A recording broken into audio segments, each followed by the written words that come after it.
جب زکوئی سلطان صلاح الدین ایوبی کے خیمے میں گئی، جب سلطان صلاح الدین ایوبی مصر کا وائس رائے اور فوج کا کمانڈر ان چیف بنایا گیا تو اس نے کہا کہ خدا نے مجھے مصر کی سرزمین دی ہے، انشاءاللہ فلسطین کی سرزمین بھی ضرور دے گا، مگر مصر پہنچ کر اس پر انکشاف ہوا کہ اس کا مقابلہ صرف صلیبیوں سے نہیں بلکہ اپنے مسلمان بھائیوں سے بھی ہے، کیونکہ جب وہ مصر پہنچا تو اس کے سامنے بڑے بڑے حسین جال بچھا رکھے تھے جو صلیبیوں کے عزائم سے بھی زیادہ خطرناک تھے۔ مصر میں سلطان صلاح الدین ایوبی کا استقبال جس طرح سے کیا گیا اور جن لوگوں نے کیا، ان میں سب سے زیادہ اہم ناجی نام کا ایک سالار خصوصی اہمیت کا حامل تھا۔ ایوبی نے سب کو سر سے پاؤں تک وہاں دیکھا، اس کے ہونٹوں پر مسکراہٹ اور زبان پر پیار و محبت کی چاشنی تھی۔ بعض پرانے افسروں نے سلطان صلاح الدین ایوبی کو کن اکھیوں سے طنز کے ساتھ دیکھا اور کہا کہ ابھی بچہ ہے، اسے ہم پال لیں گے۔ سوڈانی باڈی گارڈ فوج کا کمانڈر ان چیف ناجی مصر میں حکمرانوں اور دیگر سربراہوں کے لیے دہشت بنا ہوا تھا۔ خدا نے اسے سازش کرنے والا دماغ دیا تھا، اسے اس دور کا بادشاہ کہا جائے تو غلط نہیں ہوگا۔ خفیہ منصوبہ بنانے اور منصوبوں کو بگاڑنے میں اس کا دماغ خاص قسم کی مہارت رکھتا تھا۔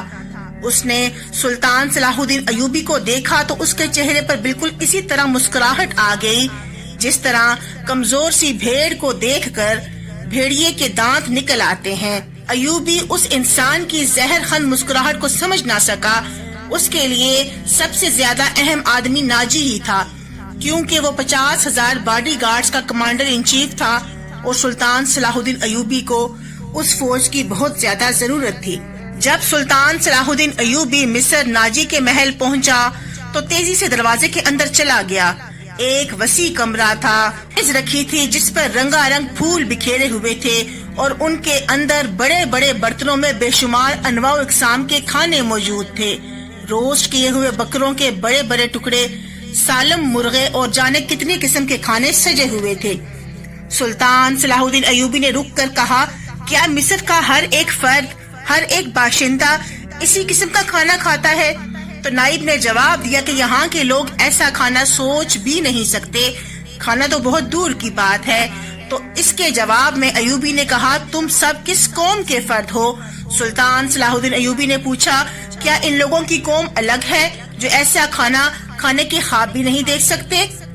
کسی طرف سے کوئی جواب نہ پا کر اس نے کہا کہ اس جگہ جس قدر ملازم ہے اور یہاں جتنے سپاہی ڈیوٹی پر موجود ہیں، ان سب کو اندر بلاؤ، یہ کھانا انہیں کھلا دو۔ اس نے لپک کر ایک روٹی اٹھا لی اور اس پر 2-3 بوٹیاں رکھی اور کھڑے کھڑے کھانے لگا۔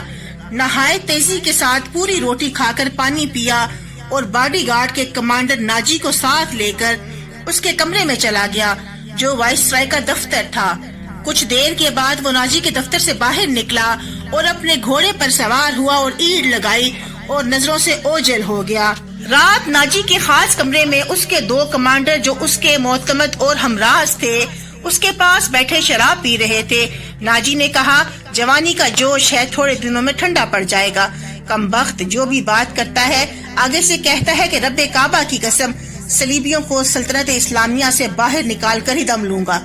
جہاں پر موجود یہ تینوں افراد بہت دیر تک سلطان صلاح الدین ایوبی کے خلاف باتیں کرتے رہے۔ واپس آ کر سلطان صلاح الدین ایوبی کچھ فوجی امور حل کرنے میں مصروف ہو گیا۔ وہ اپنے 3 عدد نائبوں کے ساتھ بیٹھا ہوا کسی معاملے پر بات کر رہا تھا۔ اس کے بعد اس نے 2 لوگوں کو رخصت کر دیا اور صرف علی بن سفیان کو، جو اس کا اپنا جاسوس تھا جسے وہ بغداد سے ساتھ لے کر آیا تھا، اپنے ساتھ رکھا، کیونکہ علی بن سفیان انتہائی چالاک قسم کا جاسوس تھا۔ وہ جاسوسی کا ماہر تھا، جنگوں میں اس سے جاسوسی کروائی جاتی تھی اور اسے اس کام کا بہت زیادہ تجربہ تھا۔ جنگ میں جاسوسوں کو وہی پکڑتا تھا اور اس کا اپنا ایک پورا گروہ تھا جو آسمان سے تارے بھی توڑ کر لا سکتا تھا۔ اور سلطان صلاح الدین ایوبی جاسوسی کی اہمیت سے واقف تھا۔ فنی مہارت کے علاوہ اس کے اندر بھی وہی جذبہ تھا جو سلطان صلاح الدین ایوبی کے اندر تھا۔ ایک دفعہ رات کا وقت تھا، ناجی اپنے کمرے میں اپنے 2 جونیئر کمانڈر کے ساتھ بیٹھا شراب پی رہا تھا۔ 2 ناچنے والیاں سازوں کی ہلکی ہلکی موسیقی پر مستی میں آئی ہوئی ناگنوں کی طرح مسحور کن اداؤں سے رقص کر رہی تھیں۔ ان کے پاؤں میں گھنگرو نہیں تھے، ان کے جسم پر کپڑے صرف اتنے ہی تھے کہ ان کے ستر ڈھکے ہوئے تھے۔ اس رقص میں خمار سا تاثر تھا کہ اتنے میں ایک دربان اندر آیا اور آ کر ناجی کو کہا کہ ایک تاجر آیا ہے اور کچھ سودا کرنا چاہتا ہے۔ جب ناجی باہر آیا تو اس نے دیکھا کہ تاجر کے پاس ایک بہت ہی خوبصورت اور دل فریب اور نازک اندام لڑکی ہے۔ ناجی اس لڑکی کو دیکھ کر اندازہ لگا چکا تھا کہ یہ جس کام کے لیے وہ ایک لڑکی کو تیار کر رہا ہے، یہ لڑکی اس سے زیادہ موزوں ہے۔ تھوڑی سی محنت کرنے کے بعد وہ اس لڑکی کو سلطان صلاح الدین ایوبی کو دل لبانے کے لیے تیار کر سکتا ہے۔ آخر ناجی نے اس کا سودا کر لیا اور ساتھ لے کر اسی کمرے میں چلا گیا جہاں وہ پہلے سے شراب پی رہے تھے۔ اس نے لڑکی کو ناچنے کے لیے کہا۔ لڑکی نے جب چوگا اتارا اور اس نے اپنے جسم کو دو ہی بل دیے تو ناجی اور اس کے ساتھی تڑپ اٹھے۔ پہلی دونوں ناچنے والیوں کے رنگ پیلے پڑ گئے۔ اس نئی لڑکی کے سامنے ان کی قدر و منزلت کم ہو گئی تھی۔ ناجی کے خرافاتی دماغ میں آخر کیا آئی کہ اس نے محفل برخاست کر دی اور تمام لوگوں کو کمرے سے نکال دیا اور اس لڑکی کو پاس بٹھا لیا اور اس سے پوچھا کہ تمہارا نام کیا ہے۔ اس لڑکی نے بتایا کہ میرا نام زکوئی ہے۔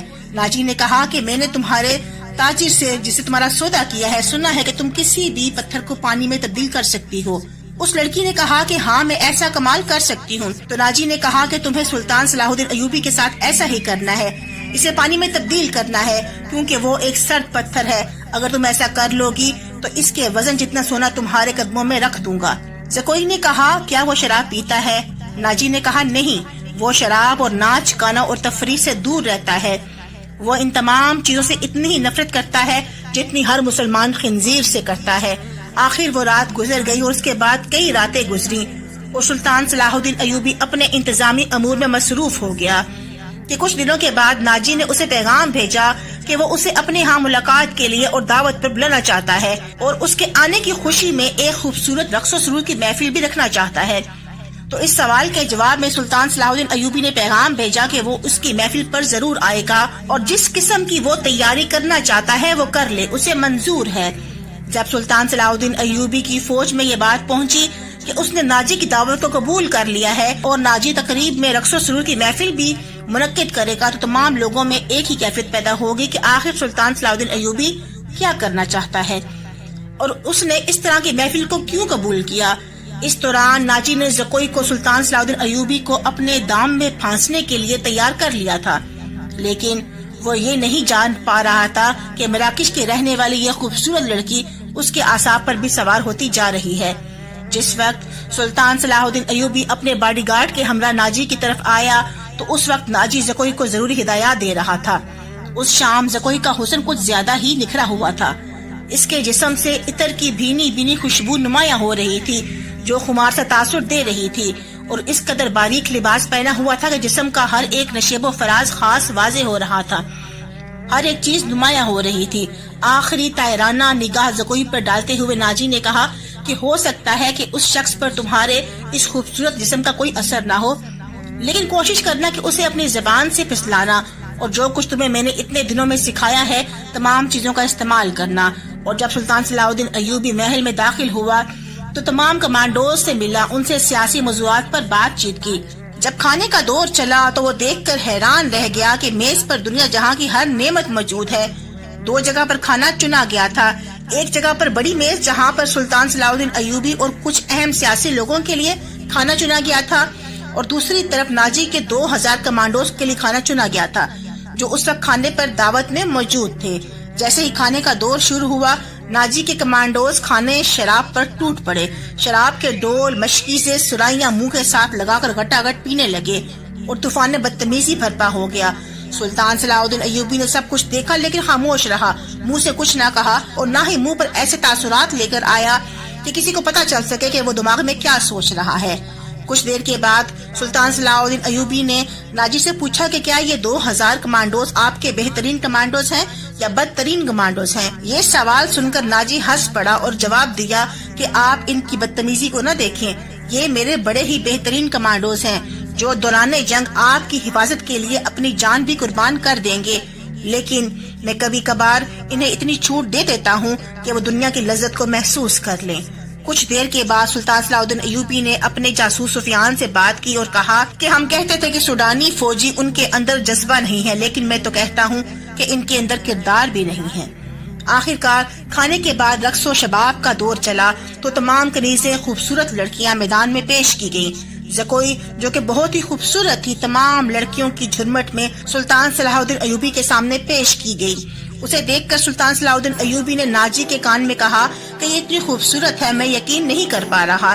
تو ناجی یہ سن کر مسکرا دیا اور کہا کہ یہ کل ہی میرے پاس آئی ہے اور اس نے مجھ سے درخواست کی تھی کہ سلطان صلاح الدین ایوبی سے میری ملاقات کرا دینا، تو میں نے اس سے وعدہ کر لیا کہ میں ضرور کرا دوں گا۔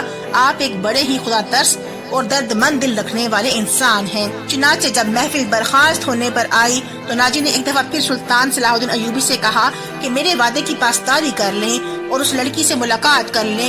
میں نہیں چاہتا کہ میری طرف سے وعدہ خلافی ہو۔ آخر کو میں نے اس سے وعدہ کیا ہے کہ آپ اس سے ملاقات ضرور کریں گے۔ سلطان صلاح الدین ایوبی نے کہا کہ ٹھیک ہے، رات کو اسے میرے خیمے میں بھیج دینا۔ یہ سن کر ناجی کے پاؤں زمین پر نہ ٹکے اور وہ بہت خوش ہوا اور یہ سوچ لیا کہ پہلا تیر نشانے پر لگ چکا ہے۔ آخر کچھ ہی وقت گزرا تھا، سلطان صلاح الدین ایوبی اپنے خیمے میں گیا اور کچھ دیر گزری تھی کہ ایک رقاصہ بھی اس خیمے میں اندر داخل ہونے لگی۔ محافظوں نے دیکھا تو اس عورت کو روکا کہ تم کہاں جا رہی ہو، سلطان صلاح الدین ایوبی اس قسم کے آدمی نہیں ہیں۔ تو اس عورت نے کہا کہ تم اندر جا کے پوچھ لو، میں ایسے نہیں آئی، مجھے بلایا گیا ہے۔ چنانچہ ایک محافظ اندر گیا، سلطان صلاح الدین ایوبی سے کہا کہ ایک عورت باہر کھڑی ہے جو آج محفل میں سب سے خوبصورت بنی ٹھنی کھڑی تھی اور وہ کہہ رہی ہے کہ مجھے سلطان صلاح الدین ایوبی نے بلایا ہے۔ یہ سن کر ایوبی نے کہا کہ ہاں وہ ٹھیک کہتی ہے، اسے اندر آنے دو۔ یہ سن کر محافظ بہت حیران ہوا اور واپس جا کر اس عورت سے کہا کہ ہاں تم اندر جا سکتی ہو۔ اس کے بعد پوری رات وہ رقاصہ سلطان صلاح الدین ایوبی کے خیمے میں رہی اور پردے گرا دیے گئے خیمے کے۔ ناجی بڑی ہی بے چینی سے اپنے خیمے کے اندر ٹہل رہا تھا اپنے 2 عدد کمانڈوز کے ساتھ اور مسلسل تھوڑی تھوڑی دیر کے بعد باہر جاتا، سلطان صلاح الدین ایوبی کے خیمے کی طرف نگاہ کرتا کہ صورتحال کیا ہے، لیکن پوری رات سلطان صلاح الدین ایوبی کے خیمے کے پردے گرے رہے اور خاموشی رہی اور رقاصہ خیمے سے باہر نہ آئی۔ آخر جب صبح کی کومپلیں پھوٹی تو رقاصہ سلطان صلاح الدین ایوبی کے خیمے سے باہر نکلی اور سیدھے ناجی کے خیمے کی طرف آئی۔ ناجی اپنے 3 عدد کمانڈوز کے ساتھ بیٹھا شراب نوشی کر رہا تھا۔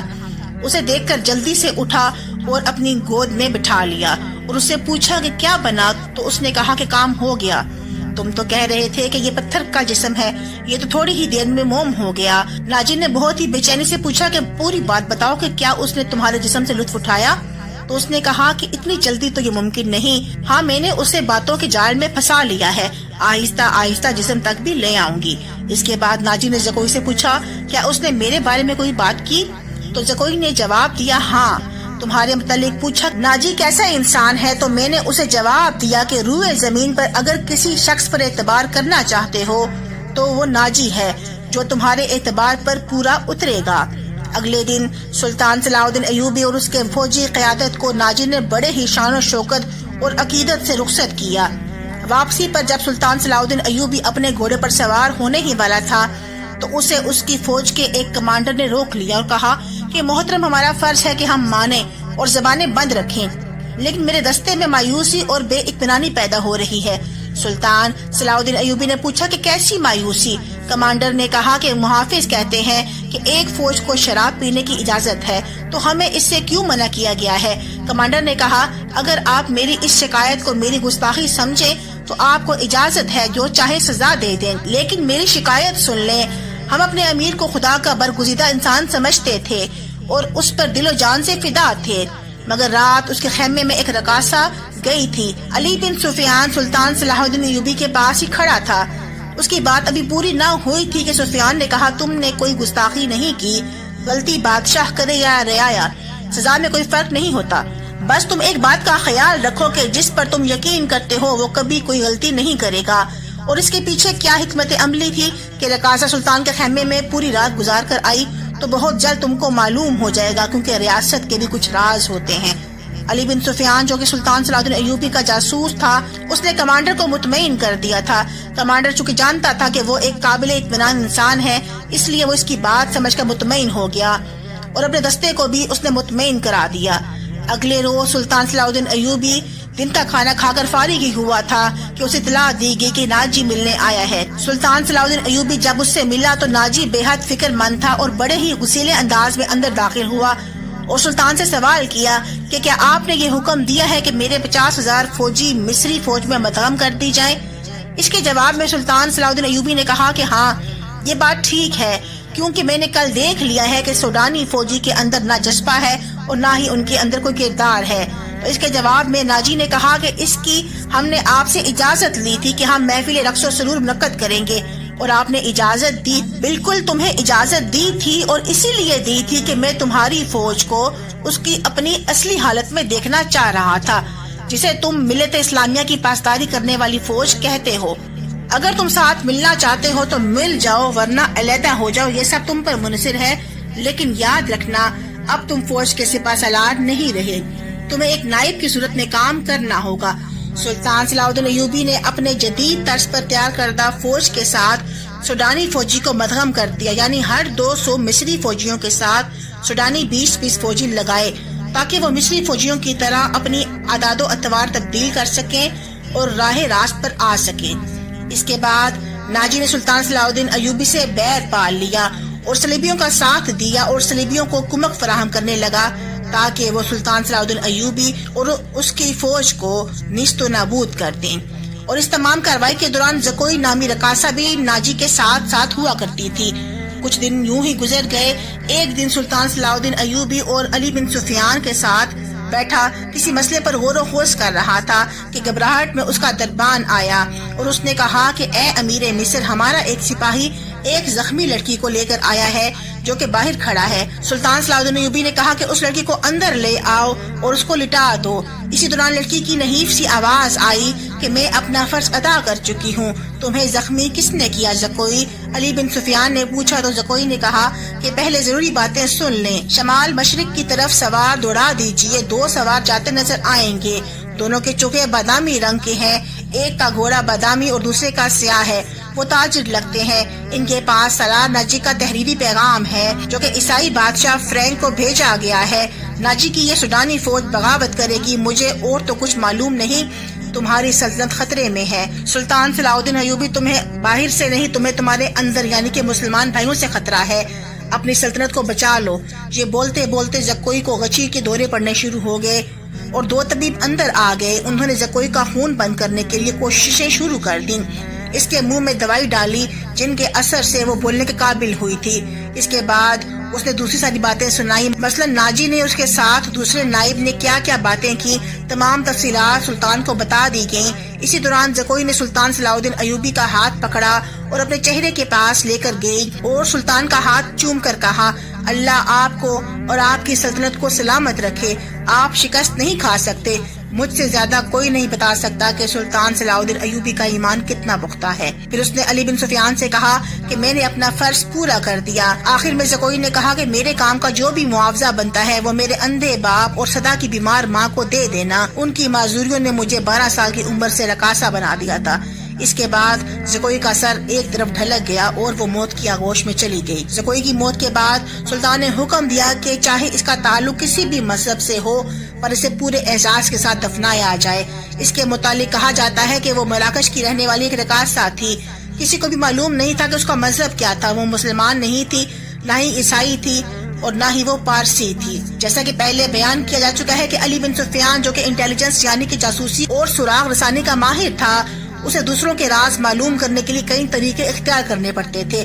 اس نے اس عورت کو ڈھونڈا اور اس کو تیار کیا اپنے کام کے لیے، اور ایسے طریقے اور ہتھ کنڈے استعمال کیے کہ ناجی اس عورت کو اپنے پاس رکھنے کے لیے تیار ہو گیا۔ اور یہ عورت سلطان صلاح الدین ایوبی کی جاسوسہ تھی جس نے اپنا کام انجام دیا تھا اور سلطان صلاح الدین ایوبی کی فوج کو ایک بہت بڑے نقصان سے بچا لیا تھا۔ اور اس رات جب سلطان صلاح الدین ایوبی کے خیمے میں زکوئی داخل ہوئی تھی، پوری رات سلطان صلاح الدین ایوبی نے زکوئی سے تمام تر حالات معلوم کر لیے تھے، کیونکہ وہ جاسوسی کے لیے ادھر آئی تھی اور جو کچھ اس کے پاس معلومات تھی ناجی کے متعلق اور کمانڈر کے متعلق، تمام کی تمام معلومات کا تبادلہ اس نے سلطان صلاح الدین ایوبی سے کر لیا تھا۔ اور مزید اگلی حکمت عملی کے متعلق بھی سلطان نے اس کو آگاہ کر لیا تھا۔ ان دونوں گھڑ سواروں کو جو کہ ناجی کا پیغام لے کر صلیبیوں کی طرف جا رہے تھے ان کو پکڑ کر قتل کر دیا گیا تھا، اور اس کا پیغام سلطان کے پاس پہنچ گیا اور سلطان نے ناجی کو گرفتار کر لیا، اور یوں زکوئی نے سلطان صلاح الدین ایوبی کے ساتھ مل کر ملت اسلامیہ کو ایک بہت بڑے نقصان سے بچا لیا تھا۔